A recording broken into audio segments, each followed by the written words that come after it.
Urquiza Martínez, editado por Tirando Blanc, así como por el Instituto Electoral de Michoacán. Si me permiten, antes de iniciar con esta presentación, primeramente quisiera, a nombre del Instituto Electoral de Michoacán, agradecer de manera muy sentida al Instituto Electoral de Jalisco, obviamente a su presidenta, Ana Paula, que nos comentan que anda por aquí, pero también agradecer al consejero Carlos Javier Aguirre Arias, muchas gracias, también a Renata, que la vemos aquí muy activa, de verdad, muchas gracias, de verdad. Para el Instituto Electoral de Michoacán siempre es importante el saber que cuenta con aliados aquí en el Instituto Electoral y de Participación del Estado de Jalisco, y bueno, creo que es más que justo reconocer la generosidad con la que año con año nos han venido recibiendo en este espacio tan importante como es la Feria Internacional del Libro de Guadalajara. Dicho ello, en un primer momento me voy a permitir presentar a quienes nos acompañan en esta mesa, nuestros presentadores del día de hoy. En primer lugar, me permito presentar al doctor Carlos Salvador Rodríguez Camarena, quien además, como decía hace un instante, es coordinador del texto que vamos a presentar el día de hoy. ¿Sí?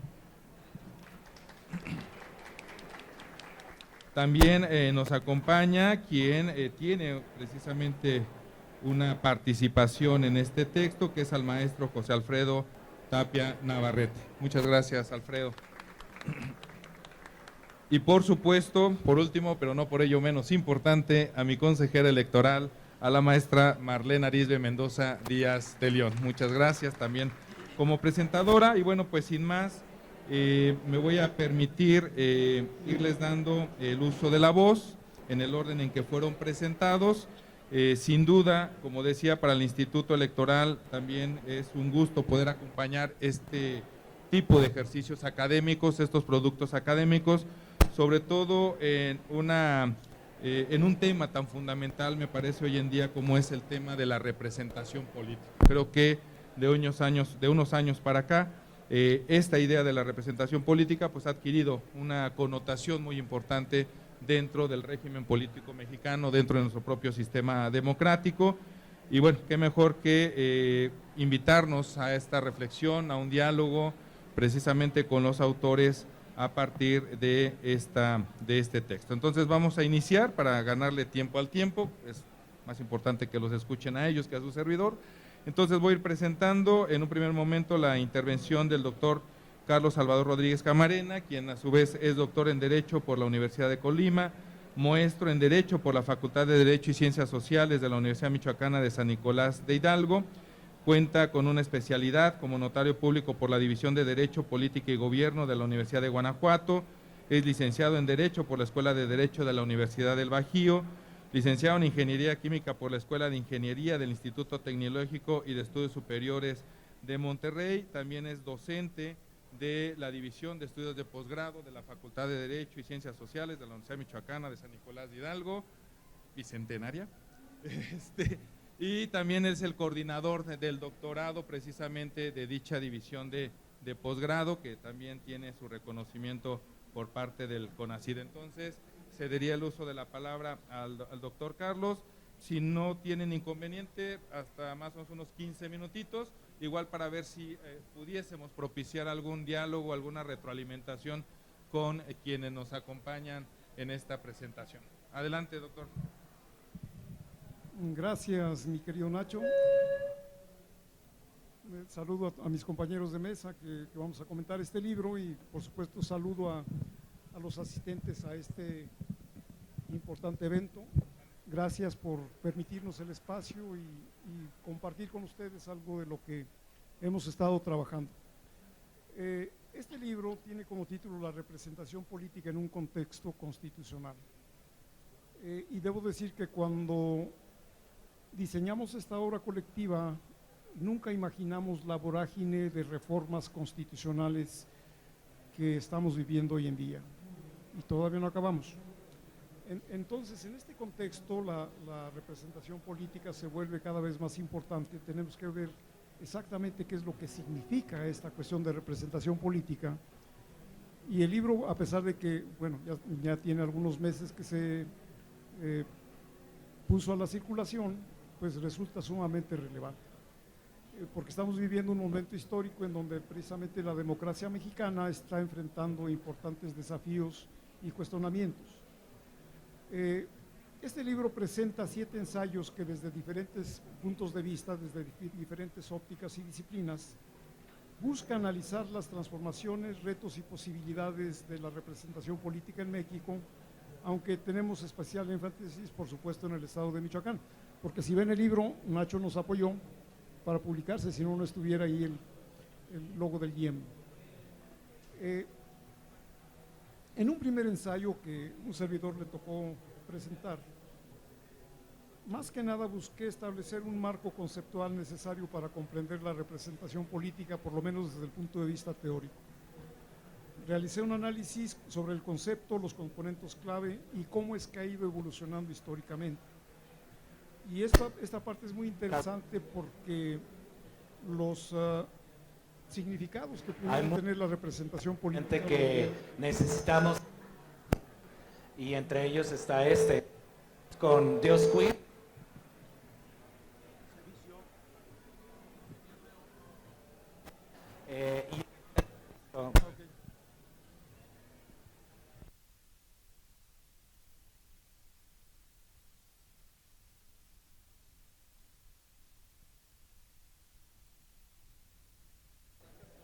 A ver, Gracias, creo que estábamos en Barat y estábamos teniendo 2 presentaciones en una, nada más que era complicado para el cerebro discernir una y discernir otra. Decía que es una cuestión importante porque México está pasando por una situación política muy relevante. Desde mi muy particular punto de vista, y esto se puede inferir de alguna manera del libro, estamos teniendo una especie de erosión democrática. Esta erosión democrática pues aparentemente tiene como etapas o pasos que incluso nos encontramos en libros sobre ciencia política, sobre todo cuando hablamos de populismo. Generalmente los líderes populistas modernos han refinado mucho esta técnica de narrativas que dividen a la sociedad entre pueblo bueno o puro o pueblo amigo y un antipueblo. Los que estén de acuerdo con el gobernante son el pueblo bueno. Si no, eres antipueblo porque no entiendes qué es lo que está pasando en el país. Entonces, de esta práctica resulta básicamente una erosión democrática que sigue un patrón sistemático y predecible y perfectamente identificable. Por ejemplo, y esto lo encuentran ustedes en libros sobre populismo, hay un montón. En un primer paso, lo que buscan este tipo de regímenes es el desmantelamiento sistemático de los mecanismos de control democrático. La obra esta que precisamente titulamos o enmarcamos dentro del contexto constitucional, precisamente es lo que busca enfatizar. También se menciona acá una ateología, ¿no? Un esfuerzo. Es interesante tratar de dar una plática cuando tenemos este tipo de interferencias. Ok, entonces tenemos este tipo de sistemas y casi siempre lo que buscan desgastar primero es al Poder Judicial y a los medios de comunicación independientes. Entonces, cuando tenemos líderes autoritarios populistas, ejecutan una estrategia perfectamente metódica, socavan la independencia judicial mediante el nombramiento de jueces afines, restringen las jurisdicciones tribunalicias. Paralelamente orquestan campañas de desprestigio contra jueces independientes y periodistas críticos. Ejercen presión económica sobre medios no alineados y los etiquetan como enemigos del pueblo. Y al mismo tiempo también desarrollan sus propios canales de propaganda y su propia narrativa que están insistiendo todo el tiempo. Entonces la narrativa tiene que ser constante. Si no tienen una narrativa constante, entonces no están abonando en ese sentido. Esta etapa es, por supuesto, que determinante porque el control de tribunales y de medios facilita la implementación de medidas posteriores sin que tengan contrapesos efectivos. La arquitectura constitucional de un documento de esta naturaleza le tiene que dar primacía sobre todo a la forma en que se controla el poder. Si una constitución no tiene mecanismos claros de control, entonces en mi opinión ni siquiera es constitución. Tiene que haber mucha claridad al respecto de eso. A ver, por ejemplo, desaparecieron los órganos autónomos. A mí realmente no me espanta, porque eran funciones que se estaban haciendo antes desde el gobierno. Pero los mexicanos somos tan desconfiados que se prefirió un mecanismo en donde estos órganos autónomos ciudadanizados, entre comillas, hicieran estos mecanismos de control. Pero si tuviéramos un gobierno perfectamente honesto, no tendría por qué estar fuera de su ámbito. Pero tiene que haber esos controles. Lo que sí no se puede hacer es esta parte. No puedes tú atacar impunemente al Poder Judicial, porque eventualmente eso se te va a revertir. Es imposible que esto dure. De repente en una buena borrachera te dura un buen día, pero algún día va a llegar la resaca. Aquí lo que se trata de ver es cuánto tiempo puedes permanecer borracho. Pero cuando nos llegue la resaca, la vamos a tener, y la vamos a tener muy fuerte. Cuando tenemos estas instituciones de control neutralizadas, entonces comienza la persecución sistemática de los opositores políticos. Y tenemos casos paradigmáticos en Nicaragua, en Venezuela, Cuba desde hace buen rato que está haciendo este tipo de cuestiones. Entonces, como los opositores quedan desprovistos tanto de protección judicial como de espacios mediáticos imparciales, ya no se pueden defender.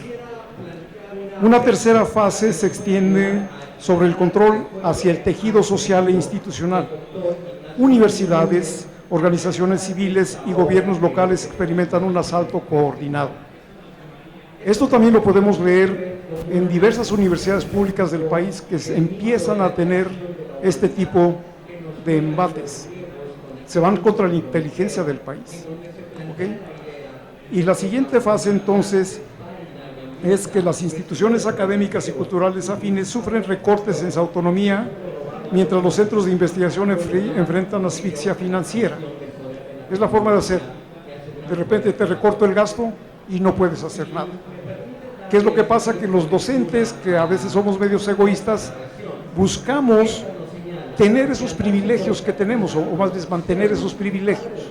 Entonces, si nos van a tocar jubilaciones, por ejemplo, pues todo el mundo voltea a ver las jubilaciones, pero se les olvida que hay otras cuestiones que de repente no estamos tomando en consideración.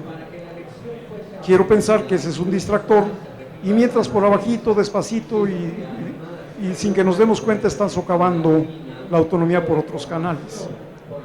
Que yo sí los conozco porque he tenido el infortunio o la fortuna de ser administrador de una universidad pública, entonces sé cómo funciona ese tipo de cuestiones. Después viene una siguiente fase, que sería la manipulación electoral, que se implementa mediante mecanismos sutiles pero efectivos. Hay rediseño de distritos electorales, obstáculos selectivos al sufragio, restricciones a la participación opositora, modificaciones al sistema de votación, alteración de normas de financiamiento político y cooptación de organismos electorales. Todavía no llegamos hasta allá, afortunadamente, pero también ya estamos empezando. Si sabemos leer lo que está pasando con el INE y lo que va a pasar después con los organismos estatales, podemos leer este tipo de señales. Finalmente, el proceso culmina con el mantenimiento de una fachada democrática que encubre la concentración del poder en una élite autoritaria y le permite al régimen proyectar una imagen de legitimidad en el ámbito internacional. Es casi una receta de cocina. Repito, yo no me lo inventé. Lo pueden encontrar un montón de libros sobre populismo. Estos pasos que yo acabo de mencionar se están dando en este país. No sé si a propósito o nomás porque están sucediendo las cosas.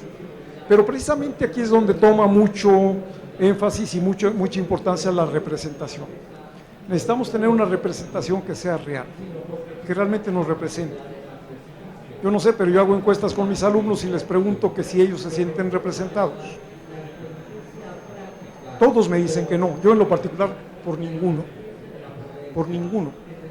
Entonces, a ver, como que ¿por qué haces ese tipo de cuestiones? Tú como representante, sobre todo estoy hablando de los cuerpos colegiados, como pueden ser las cámaras de diputados en los ámbitos locales, o las cámaras de diputados nacional o el Senado, y no me estás representando. O sea, no se dan cuenta evidentemente del daño que le están haciendo. Y otro último comentario tiene que ver precisamente con el perfil de las personas que nos están representando. Exigen perfiles y a veces muy rudos para ocupar ciertas posiciones que de hecho son de segundo nivel. Y esos representantes, ¿por qué no deberían de tener también un perfil específico? No digo que sean doctores ni licenciados, no, ni mucho menos. De repente son líderes sociales que ni siquiera terminaron la primaria, pero que saben y tienen un pulso social de lo que está pasando en el país. ¿Okay? Entonces yo creo que se tiene que cuidar este tipo de perfiles. Ahorita lo vemos, es muy sencillo, creo que están escogiendo los peores perfiles para poderlos doblar. Y si no, que le pregunten a los Yunes en Veracruz, o a algún triste ministro, o un ministro de triste memoria en la Suprema Corte de Justicia de la Nación. O sea, esa es la forma en que nos están doblando. Por eso necesitamos representantes de a de veras. Y repito, yo como científico social o como artesano del conocimiento, diría un buen amigo mío, yo ahorita estoy como niño en juguetería. Es interesantísimo lo que está pasando en el país, pero también soy ciudadano y también me gustaría que pasaran las mejores cosas para el país. De mi parte es cuanto y quedo a su atención. Gracias.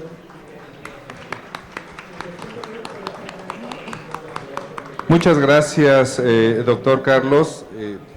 Una disculpa, esto parece una competencia de sonido, a ver quién. Pero bueno, creo que al final de cuentas el objetivo es noble de todas las instituciones, ¿no? El hecho de que tengamos en común ese propósito de divulgar el conocimiento es lo que hace especial este tipo de espacios. El hecho de que en este pasillo estemos debatiendo sobre temas como democracia, representación política, transparencia, rendición de cuentas, me parece que a pesar de los cambios que ha habido en los últimos meses, en los últimos años, pues al final creo que también está esa lucha por también fortalecer y seguir manteniendo a las propias instituciones, a los propios principios. Ciertamente decía el doctor que elaboraron este texto en un contexto constitucional. Habrá que empezar a pensar en un texto, en un contexto distinto, que de alguna manera, y hay que decirlo de manera muy responsable, pareciera que va contracorriente de esa tendencia constitucionalista que se inició hace algunas décadas, de ese proceso de constitucionalización de país que a muchos nos ha tocado vivir y ver transitar desde la década de los 90 hasta ahora, y que pareciera que ahora damos pasos hacia atrás, hacia lo que era antes de este proceso de constitucionalidad, con todo lo que ello implica. Pero bueno, muchas gracias, doctor. Vamos a dar ahora el uso de la palabra al maestro José Alfredo Tapia Navarrete, quien es doctorante en Ciencias Jurídicas por la Universidad Michoacana de San Nicolás de Hidalgo, maestro en Derecho Constitucional por la Universidad Latina de América, licenciatura en Derecho por la Universidad Michoacana de San Nicolás de Hidalgo, presidente de la Asociación para el Impulso del Conocimiento Académico, Cultural y Social de México, y actualmente se desempeña como titular de la Comisión de Búsqueda de Personas del Estado de Michoacán de Ocampo. Adelante, maestro, por favor, muchas gracias. Muchas gracias, gracias a todos y a todas. Yo voy a luchar y voy a concursar con este tema de cruce de voces, pero acordémonos que estamos en una feria. Y en las ferias, si se han ido todos a las populares, pásele y véngase para acá, todo el mundo nos busca jalar. Voy a luchar con eso. Primero, por protocolo y por convicción, quiero agradecer al doctor Carlos, al doctor Humberto Urquiza, que no pudo estar presente, porque fueron los que me invitaron a participar en este documento. Eso se agradece, porque si te invitan, puede ser que más o menos escribas algo, o trates de explicar o interpretar algo. Agradecer al doctor Ignacio también, que en algún momento hemos andado ahí en la brega también político-electoral, en la academia siempre. Y bueno, a nuestra querida consejera, maestra Marlene, que no tenía el gusto de conocer, pero es importante que esté aquí. Que esté aquí porque hay actores muy importantes del ejercicio democrático del país, de los estados, de los municipios, que de alguna u otra manera somos o son copartícipes de esta resistencia o de esa transformación que de repente vivimos. Cuando me invitan a participar en este libro que se llama La representación política, que no tendríamos por qué explicarla, pero ahí tenemos titulares del Poder Ejecutivo Federal, estatal, municipal, senadores, diputados federales, locales, regidores, que a veces no los pelamos, pero los regidores también son parte de esa representación directa en su momento. Pensé que ¿qué puedo decir? ¿Qué puedo escribir? Bueno, entonces pensé en las candidaturas independientes. Lo pensé en una vertiente de haber descubierto o de haber de alguna manera constitucionalizado o normalizado en la norma la posibilidad de que los ciudadanos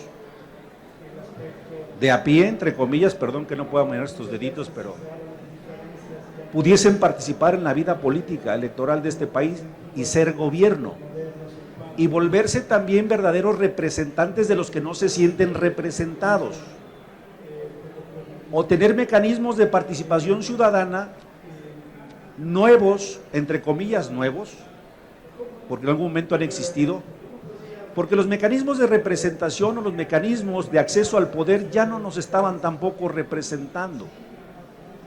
Efectivamente, hace más de 10, 20 años, yo diría 20 años, los partidos políticos han dejado de ser esos móviles de la democracia para llevar al ciudadano al poder. Parece ser que se volvieron los grandes traidores de ese ejercicio democrático y de la democracia para llevarnos al poder. ¿Por qué? Porque lo estamos viendo en esta crisis que tenemos de la democracia, en donde los partidos políticos pues ya no atienden a las demandas de su propio ciudadanos, de su propio conglomerado de personas pensantes que asumen o se suman a un proyecto político a través de los partidos, creen en sus ideales o creían en sus ideales cuando luchaban los partidos por ellos, y vemos al interior de los partidos procesos electorales internos de la antítesis de la democracia, los famosos dedazos, los famosos compadrazgos y cacicazgos, y luego entonces no nos extrañe tener como representantes políticos a personajes que no nos van a representar políticamente, no son de nosotros, no comulgan con nosotros, comulgan con un grupo, con un interés, pero no es un interés de Estado, es un interés particular. ¿Pudiese valerse? Es probable. Que luego se suma efectivamente entre la hegemonía de los partidos políticos, que tampoco cuando escribimos el libro pensamos o sabíamos que iba a cambiar o que iba a retroceder el país, cuando tenemos hoy un partido prácticamente hegemónico del que ya nos habíamos deshecho hace mucho tiempo, el PRI. Y hoy la tendencia, lo dijo Carlos muy bien, hay nubarrones en nuestra democracia que hay que atender. Regreso a las candidaturas independientes. Cuando éstas nacen y se materializan o se visibilizan en la norma, pues de primera fase se piensa, es un triunfo de la sociedad, es un triunfo de los que no queremos ni creemos estar en esos partidos políticos, no en el sistema de partidos, porque el sistema de partidos como tal es bueno, sino en los que los dirigen y cómo dirigen esos partidos políticos. Yo pertenecí a alguno, en algún momento renuncié y me hice ciudadano, o he tratado de ciudadanizar. Entonces dije, ahí está una coyuntura si quiero entrar a participar políticamente y ser representante político de, pues posiblemente de ustedes o de los compañeros de la mesa. Pero cuando hace y nace la ley, nace y se hace la trampa, digo. ¿Por qué? Porque las candidaturas independientes, si ustedes checan el andamiaje, es complicadísimo participar como ciudadano, como ustedes de a pie, frente a otros que de alguna manera ya tienen recorrido y camino en la participación política y en la visibilidad del ciudadano, o que están allegados al poder de los recursos. Entonces hago una crítica constructiva, no en la intención de que desaparezcan estas fórmulas, ya que queden, lleguen y permanezcan, sino la intención de que se modifiquen para poder tener mayor posibilidad y tener competitividad cuando entramos a esas candidaturas independientes. Yo he estudiado algunos casos, creo que el más legítimo que en algún momento pudimos encontrar y fue un fenómeno nacional fue el del diputado Kumamoto. De ahí para el Real, y luego después creo que ya se desciudadanizó y ya también está en el cuoto de los partidos políticos y de las componentes, porque es un monstruo esto. Hago un análisis, por ejemplo, de los que han sido candidatos independientes, entre comillas independientes, y checan efectivamente el andamiaje y el sentido y la dirección que tenían las candidaturas independientes. ¿Y quiénes las han aprovechado y se han aprovechado de ella? Excandidatos o excandidatas o exmiembros o miembros de partidos políticos.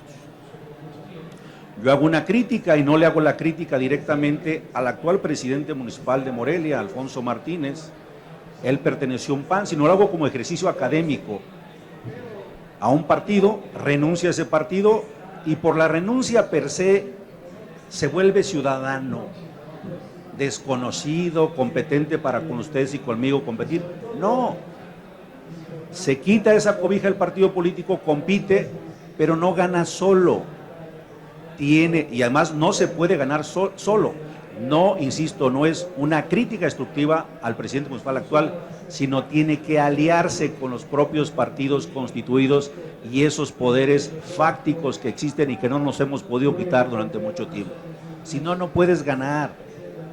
Entonces lo ciudadano pues es de membrete, pero en la praxis es muy complejo el acceso al poder y a la representación política, si no de manera pura, por lo menos con elementos más ciudadanos. ¿A qué me refiero? Todos conocemos al lado de nosotros a nuestro doctor, a un académico de renombre, de prestigio, hasta el carnicero que vende buena carne y es un buen ciudadano. Podría tener acceso a ese ejercicio de las candidaturas independientes, pero hay que Dios lo acompañe en el camino, porque inclusive para conformarse y hacer esas asociaciones es de verdad un trajín y una cuesta arriba. Es ahí donde yo me pregunto, entonces, ¿para qué salir? Pero también hago un cuestionamiento desde la perspectiva del ser ciudadano. No sé, aquí el doctor presidente Alguien Morelia tendrá muy claro el conocimiento cuántas formas de participación ciudadana tenemos. Un sinfín de formas de participación ciudadana. Hay una lucha, pero luego cuando salen a la luz no hay participación ciudadana. Quedan acéfalos los espacios, los lugares, no lo sé por qué. Yo creo que es ante la falta precisamente de esa cultura de participación ciudadana, pero la cultura de participación ciudadana real. Y cuando lo confronto eso con otra forma de participación ciudadana como son las candidaturas independientes, y hay gente que se atreve, y podríamos decir que ahí va, que se ha difuminado, porque antes era un boom, hoy ni siquiera las tenemos en el constructo, en el imaginario ciudadano. Cuando alguien se decide participar y ve ese peregrinar, pues o hay una gran decepción de esos pocos que lograron o quisieron participar, y entonces se vuelven mecanismos que los dejamos a un lado. Peor aún, acuérdense que los huecos se llenan con algo o con alguien más. Alguien puede hacerlos o usarlos. Ayer tuvimos una charla, le faltó decir a mi amigo Nacho que soy el titular de la Comisión de Personas Desaparecidas en el Estado. Desaparecidas. Un problema muy, muy fuerte. ¿Y por qué lo traigo a colación? Porque ahí toqué el tema de la actividad política, del cómo llegar y accesar al poder, en donde decía yo que hace más o menos 10, 15 años, el sector empresarial, poder fáctico, lo que hacía era inyectarle recursos a las campañas, que ha sido un problema que no hemos podido fiscalizar, porque no se dejan, es imposible, es complejo. Y también se suma no solamente el poder fáctico de los empresarios, sino de la iglesia también. Pero hoy en día quien nos trae en jaque y casi mate es el crimen organizado, que anteriormente también le ponían recursos. Pero hoy en día, fíjense lo complicado, estos espacios, estos mecanismos de participación política los están utilizando los propios poderes fácticos para imponer a sus candidatos y candidatas. Y no me digan que por lo menos presuntamente, porque luego es difícil probar, conocemos o detectamos a los criminales siendo presidentes municipales, diputados locales, etc., etc. Luego entonces, cierro con esta parte, necesitamos analizar muy bien el esquema de cómo apretar por un lado, cómo mejorar, cómo vigilar, cómo de alguna manera asegurar que esa representación política desde las instituciones, no nada más desde la Constitución, sean figuras de papel o de papel mojado, sino que en la realidad efectivamente funcionen para que en el corto, mediano y largo plazo podamos tener a través de los ciudadanos, sí, también de los partidos políticos, pero yo me dirijo a las candidaturas independientes, verdadera representación de los sectores de nuestra sociedad. Yo ahí le dejo porque la idea es que también lean el libro. Muchas gracias. Muchas gracias, maestro Alfredo. También sin duda creo que toca una figura importante dentro de nuestro sistema democrático, que es el tema de las candidaturas independientes, un poco el debate en el que se encuentran hoy en día. También creo que va a tener que reinscribir, porque particularmente en Michoacán, para los compañeros que nos acompañan de otro lado, tuvimos un fenómeno particularmente ahí en la tierra de la consejera Marlene en Uruapan, en donde un movimiento que se denominó la sombreriza prácticamente se llevó todo.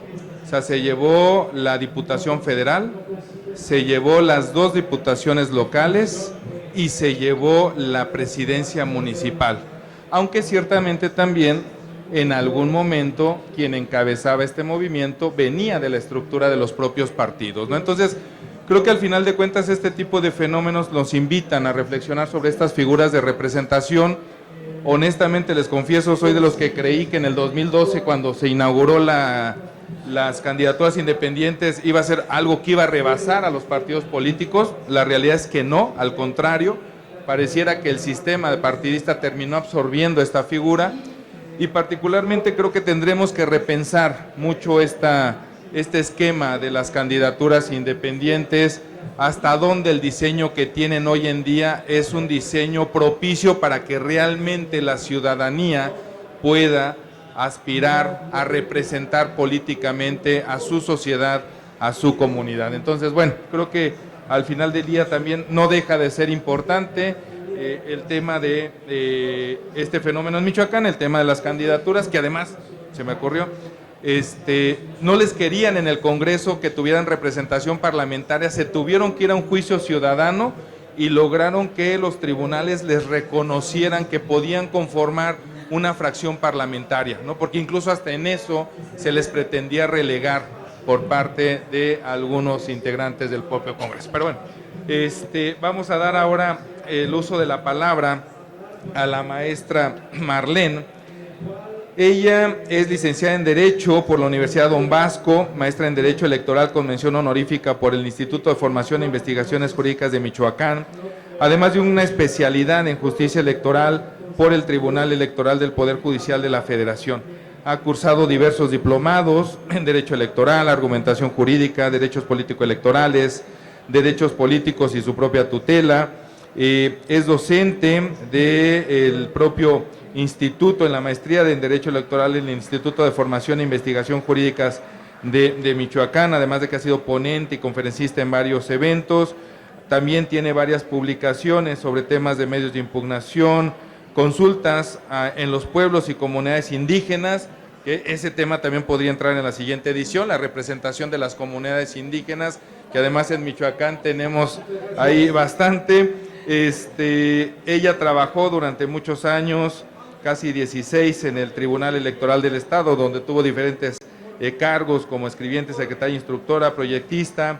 También en algún momento laboró en el Instituto Electoral, pero desde el 2020 se desempeña como consejera electoral del Instituto Electoral de Michoacán, presidiendo actualmente las comisiones de fiscalización, organización y la temporal del programa de resultados electorales preliminares, porque en Michoacán tenemos una elección extraordinaria en Irimbo, que va a tener su jornada el próximo 8 de diciembre. Y sin más, adelante, mi consejera. Gracias, presidente. Muy buenas tardes a todas y a todos. Agradecer en primer lugar al OPLE de Jalisco por este espacio en esta Feria Internacional del Libro y también porque cada año contamos con su apoyo y colaboración para presentar las obras que el Instituto Electoral de Michoacán o bien edita o coproduce con algunas otras instancias, como es este caso.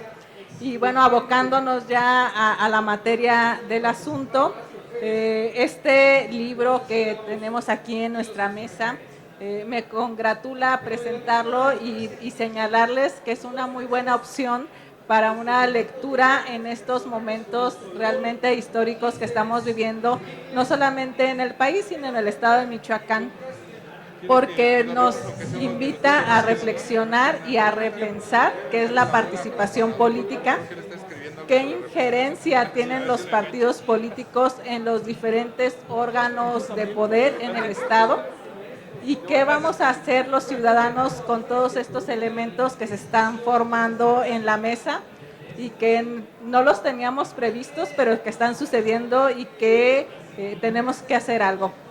Y entre las cosas que tenemos que hacer, los que estamos dentro de las instituciones, como el Instituto Electoral de Michoacán, pues en este momento es acatar una norma constitucional local y emitir diferentes actos para hacer efectiva la reforma del Poder Judicial en el Estado, entre otros muchos temas. Pero sin lugar a duda nos lleva también a reflexionar este libro sobre temas de transparencia, rendición de cuentas y la participación política de diferentes actores. Como ya lo señalaba el maestro José Alfredo en el tema de las candidaturas independientes, es un tema inacabado, es un tema de lucha social que muchos actores políticos lo exigieron y lo lucharon para que se pudiera dar y tener efectividad en una norma, pero sin lugar a dudas todavía tenemos muchas limitantes dentro de esta normativa que limita precisamente la participación de ciudadanas y ciudadanos que quisieran ser una oferta política para el Estado o para el país, pero que por temas económicos, logísticos y las complejidades mismas que enmarca una participación política en un Estado, pues se ven limitados a no participar y que se aboquen a otros temas como incorporarse a partidos políticos o incorporarse a otras actividades para no caer en estas lagunas y en estos problemas de participación. Y estos problemas, sin lugar a duda, desde un análisis académico podríamos referir que implican que los propios partidos políticos quieren tener altos estándares para el registro de las candidaturas independientes porque son una posible oferta política y podrían tener menos votos en la participación y lograr que una candidatura independiente logre el triunfo electoral. Derivado de ello, tenemos requisitos muy fuertes, que es, primero, el 2% del listado nominal para que puedan participar en el registro como candidato independiente. Ese apoyo ciudadano es muy alto, si lo vemos desde el punto de vista que se va casa por casa o se va de lugar en lugar para que se les conozca y se les pueda otorgar este apoyo ciudadano y poder participar en la primera etapa, que es el registro de candidaturas. Ellos tienen que hacer una etapa previa diferente a la de los partidos políticos para lograr un espacio en la participación. Pero además sin recurso público, que ese es otro tema. Los partidos políticos sí hacen pre-campaña, sí hacen actividades tendentes a lograr una estructura para tener candidaturas el día de la jornada electoral, pero lo cuentan con recurso, con patrimonio propio, con recurso público, con recurso privado, pero sobre todo con una estructura partidista que apoya a la participación política. Hace unas semanas estuve en la Universidad Don Bosco en Uruapan, Michoacán, también en unos temas de participación y de mecanismos de participación, y se me acercaba un chico y me preguntaba cómo le puede hacer él para ser un candidato independiente y representar una oposición a un partido político. Y lo primero que se me vino a la mente es decirle, no te compares con un partido político, jamás vas a ser un partido político y jamás vas a tener la fuerza que tiene un partido político, ya sea nacional o local. Creo que lo que tenemos que incentivar es esa necesidad del servicio, la participación política y bajar los mecanismos para el registro de estas candidaturas, entre muchos otros temas que aquí en la misma obra se refieren y ven las complejidades de estos temas. Y nos vamos al siguiente tema que quiero yo participar en esta obra, que es la representación política por sí misma. Estamos en un momento histórico en donde pues vemos, como ya se ha referido en esta mesa, que un solo partido político tiene en sus manos diferentes órganos de Estado, en sus mayorías, y que esto implica que volvamos, o que en apariencia vamos a volver a este sistema hegemónico que hace algunos años tuvimos en México y que logró mucho, fue derivado de muchas luchas y de muchos años el que se acabara con esta hegemonía, que se lograra el pluralismo político y la inserción de diferentes actores políticos, y ahora pareciera que estamos regresando a esos modelos. Y también este regreso implica el hartazgo de la ciudadanía a los partidos políticos.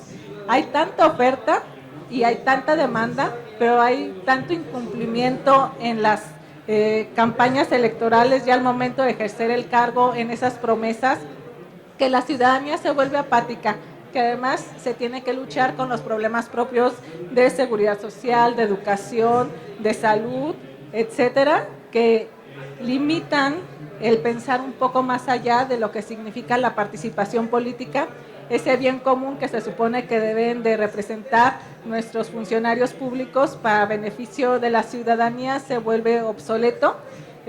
Aquí en esta obra nos mencionan grandes elementos para tomar en cuenta y hacer esta reflexión como ciudadanos. Una de los ensayos que me gustaría señalar es el de la doctora Montserrat Olivos, que habla sobre los temas de transparencia y rendición de cuentas que todo funcionario público o representante popular debe de asumir, precisamente para que la ciudadanía esté informada de los actos públicos que realiza con motivo de la representación política que tiene en sus manos, lo que para la autora lleva a pensar que eso va a abonar a que haya menos corrupción en el país, porque un ciudadano informado es un ciudadano que exige y es un ciudadano que observa y que limita el acceso o la manera exagerada de proceder de ciertos funcionarios públicos. Sin embargo, creo, y partiendo de una postura personal, faltaría también señalar que no todos tenemos derecho al acceso a la información y que deriva de diferentes herramientas tecnológicas para poder lograrla, y no toda la ciudadanía estamos en ese nivel, sobre todo cuando tenemos ciudadanas y ciudadanos que están alejados por la geografía de su propio estado y que la señal de internet es intermitente o que no llega, o que no tenemos vías de comunicación sólidas y que el traslado a los centros de trabajo o a los centros de estudio nos llevan 8 o 10 horas y que cuando regresamos ya regresamos cansados, sin ganas de buscar el bien común ni de estar pensando qué hizo mi representante, si realizó las actividades por las que yo voté por él, ¿no? Todos esos elementos nos llevan a repensar y a reconfigurar cómo acceder todos en condiciones de igualdad a la información, cómo exigirla para que nuestros representantes públicos también tengan esa obligación de acatar esas promesas de campaña. Hubo un momento en la historia del país en donde, si no mal recuerdo, en Chiapas, se establecía que el Instituto Electoral de ese estado supervisara y revisara si se cumplían las promesas de campaña ya en la ejecución del cargo. Por supuesto que esos temas ya no pasaron, ya no generaron esa ejecución, porque pues es un tema muy difícil de comprobar y que además ningún funcionario público quiere que se le compruebe, porque una cosa es ir a pedir el voto para decir que te voy a representar y que todo lo que voy a hacer va a ser por el bien común de la ciudadanía y de la población en general, y otra cosa es que me fiscalicen y que pueda tener alguna sanción por no cumplir mis promesas de campaña. Ese es un tema que se quedó ahí abandonado, pero que sin duda alguna cobra mucha relevancia en estos momentos actuales en donde se prometen muchas cosas, pero a la hora de la ejecución no se cumplen, sobre todo si vemos cuando hay representantes que acceden al cargo por una fuerza política y cuando toman protesta o en el camino del ejercicio del cargo se cambian a otra fuerza política, lo que lleva a la ciudadanía a esta apatía en la participación, porque yo participé, yo voté por ti, por tu ideología, porque considero que el partido verde, azul, morado, naranja, etcétera, representa lo que yo tengo inculcado desde casa o lo que yo quiero proyectar. Voto por esa ciudadana o ese ciudadano y en el ejercicio del cargo se cambia a otra ideología diferente por la que yo participé. Habrá que ver si eso también no es un fraude, ¿no? Si yo como ciudadano voté por alguien y a la hora del ejercicio del cargo está ejecutando una acción distinta a la que yo como ciudadano quería realizar. Y eso también impacta en los temas, alguna vez lo estudiábamos en el Tribunal Electoral del Estado de Michoacán. ¿Qué pasa con la representación plurinominal? Una vez que se logra que cada partido político que juega en la fórmula tenga 1 o 2 espacios en el Congreso porque ganaron la representación proporcional, ese candidato en su momento registrado y ya que accede al cargo como funcionario público, emana de una participación política que el ciudadano y la ciudadana le dieron al votar. Se ganó ese puesto el partido político y si ese candidato se cambia a otra fuerza política, debe de seguir siendo diputado o diputada si el espacio en la representación proporcional lo ganó otro partido. Es un tema también de reflexión y de análisis que en su momento en el Tribunal Electoral no nos dio el tema para hacer un cambio de estructura y de criterio, pero sí lo deja para que se haga un análisis desde la academia y poder incidir en diferentes actores políticos, porque el tema de la representación, si bien ya lleva centenares de años analizándose por la humanidad, es cierto que es inacabado. Y es inacabado porque por lo menos en el estado de Michoacán y en el estado mexicano, los sistemas políticos electorales provienen de la desconfianza, provienen de esa deuda histórica del acatamiento y el cumplimiento de las promesas de campaña, del acatamiento y el cumplimiento de la representación pura y proporcional que ello implica y que la ciudadanía está harta de ello.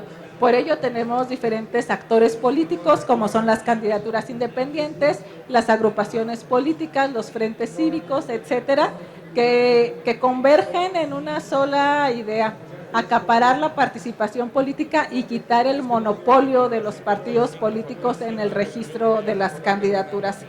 Y un tema que a mí me gustaría recalcar en esta obra es que nos pone en el mapa, nos pone en el estudio y en el análisis qué es en el día de hoy la representación política, por qué los funcionarios públicos derivados de un ejercicio electoral están tan desprestigiados a nivel nacional, que lleva a que haya otras formas de participación y a que se exija de manera diferente.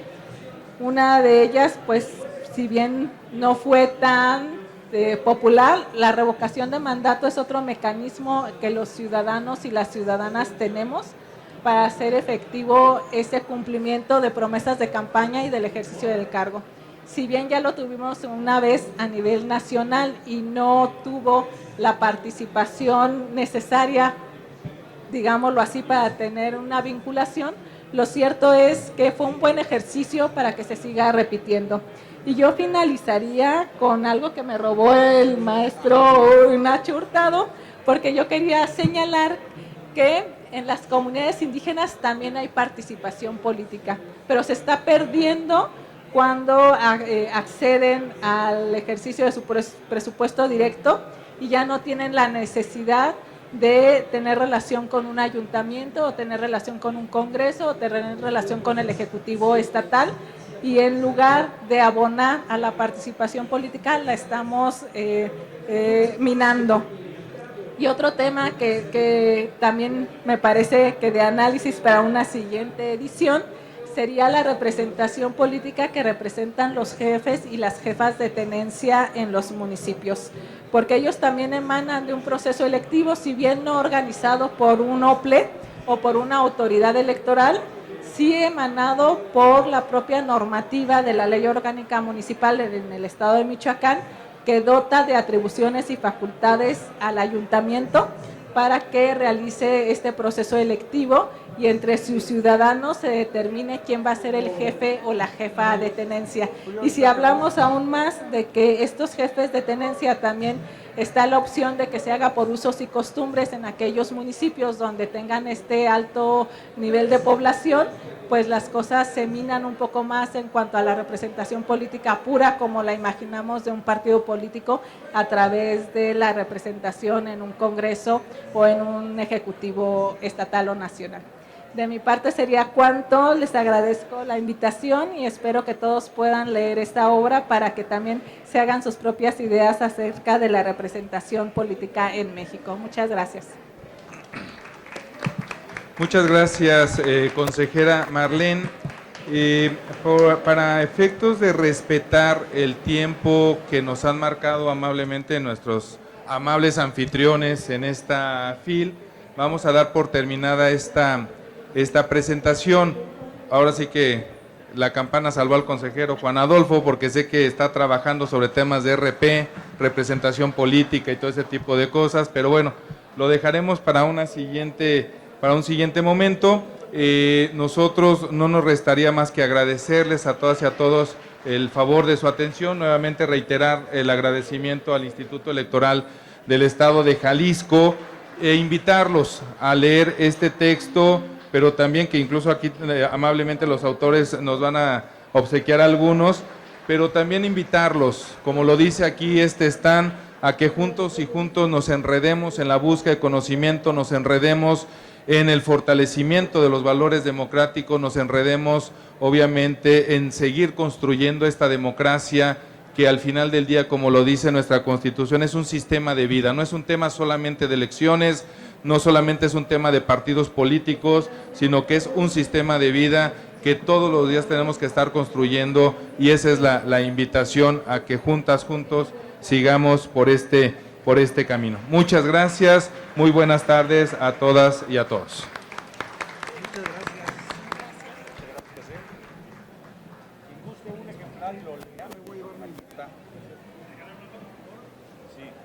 ¿Parados? Sí, preparados.